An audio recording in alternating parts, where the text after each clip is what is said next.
special comment about Rudolph Giuliani's remarks at a Lincoln Day dinner in New Hampshire last night. Since some indeterminable hour between the final dousing of the pyre at the World Trade Center and the breaking of what Senator Obama has aptly termed 9/11 fever, it has been profoundly and disturbingly evident that we are at the center of one of history's great ironies. Only in this America of the early 21st century could it be true that the man who was president during the worst attack on our nation, and the man who was the mayor of the city in which that attack principally unfolded, would not only be absolved of any and all blame for the unreadiness of their own governments, but, moreover, would thereafter be branded heroes of those attacks. And now that mayor, whose most profound municipal act in the wake of that nightmare was to suggest the postponement of the election to choose his own successor, has gone even a step beyond these M.C. Escher constructions of history. If any Republican is elected president, and I think obviously I would be best at this, we will remain on offense, and we will anticipate what the terrorists will do and try to stop them before they do it. Insisting that the election of any Democrat would mean the country was back on defense, Mr. Giuliani continued last night, but the question is, how long will it take and how many casualties will we have? If we are on defense, we will have more losses, and it will go on longer. He said this with no sense of irony, no sense of any personal shortcomings, no sense whatsoever. And if you somehow missed what he was really saying, somehow did not hear the none too subtle subtext of vote Democratic and die, Mr. Giuliani then stripped away any barrier of courtesy, telling Roger Simon of Politico.com, quote, "America will be safer with a Republican president." At least that Republican president, on which we have not been safer, has, even at his worst, maintained some microscopic distance between himself and a campaign platform that blithely threatened the American people with casualties if they, next year, elect a Democratic president, or inferring from Mr. Giuliani's flights of grandeur in New Hampshire last night, even if they elect a different Republican. How dare you, sir? How many casualties will we have? This is the language of bin Laden. Yours, Mr. Giuliani, is the same chilling nonchalance of the madman, of the proselytizer, who has moved from even some crude framework of politics and society into a virtual Roman Colosseum of carnage and a conceit over your own ability and worthiness to decide who therein lives and who dies, rather than a reasoned discussion, rather than a political campaign advocating your own causes and extolling your own qualifications. You have bypassed all the intermediate steps and moved directly to trying to terrorize the electorate into viewing a vote for a Democrat not as a reasonable alternative and an inalienable right, but as an act of suicide. This is not the mere politicizing of the war in Iraq, nor the vague, mumbled epithets about democratic softness from a delusional vice president. This is casualties on a partisan basis of the naked assertion that Mr. Giuliani's party knows all and will save those who have voted for it, and to hell with everybody else. And that he, with no foreign policy experience whatsoever, is somehow the messiah of the moment.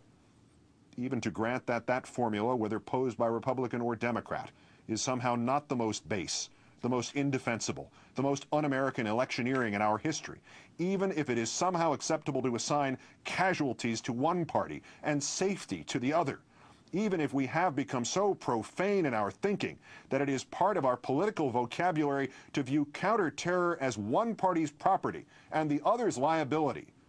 On what imaginary track record does Mr. Giuliani base his boast? Which party held the presidency on September 11, 2001, Mr. Giuliani? Which party held the mayoralty of New York on that date, Mr. Giuliani? Which party assured New Yorkers that the air was safe and the remains of the dead recovered and not being used to fill potholes, Mr. Giuliani? Which party wanted what the terrorists wanted, the postponement of our elections? And to whose personal advantage would that have redounded, Mr. Giuliani? Which mayor of New York was elected 8 months after the first attack on the World Trade Center, yet did not emphasize counter-terror in that same city for the next 8 years, Mr. Giuliani? Which party had proposed to turn over the Department of Homeland Security to Bernard Kerik, Mr. Giuliani? Who wanted to ignore and hide Kerik's organized crime allegations, Mr. Giuliani? Who personally argued to the White House that Kerik need not be vetted, Mr. Giuliani? Which party rode roughshod over Americans' rights while braying that it was actually protecting them, Mr. Giuliani? Which party took this country into the most utterly backwards, utterly counterproductive, utterly ruinous war in our history, Mr. Giuliani? Which party has been in office as more Americans were killed in the pointless fields of Iraq than were killed in the consuming nightmare of 9/11, Mr. Giuliani? Drop this argument, sir. You will lose it. The Democrats do not understand the full nature and scope of the terrorist war against us, Mr. Giuliani continued to the Rockingham County Lincoln Day dinner last night. Never, ever again will this country be on defense, waiting for terrorists to attack us, if I have anything to say about it. And make no mistake, he concluded, the Democrats want to put us back on defense. There is no room for this. This is terrorism itself, dressed up as counterterrorism. It is not warning, but bullying, substituted for the political discourse now absolutely essential to this country's survival and the freedom of its people. No Democrat has said words like these. None has ever campaigned on the Republicans' flat-footedness of September 11th, 2001.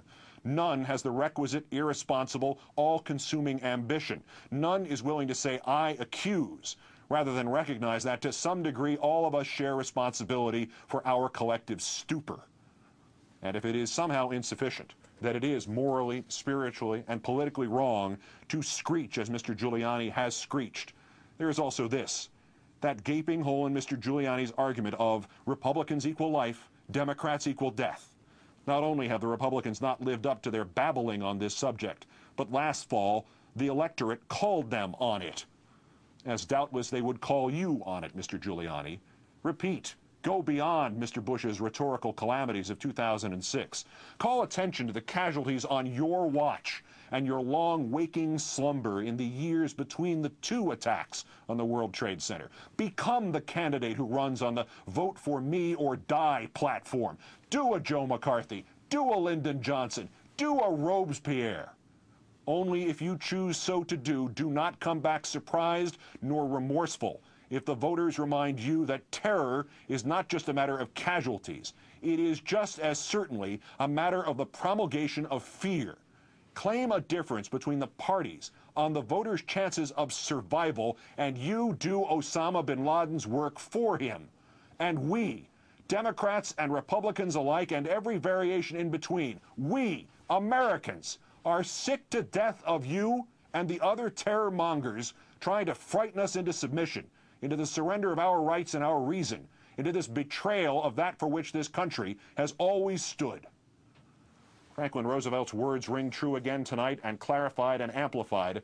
They are just as current now as they were when first he spoke them 74 years ago. We have nothing to fear but fear itself, and those who would exploit our fear for power and for their own personal, selfish, cynical gain.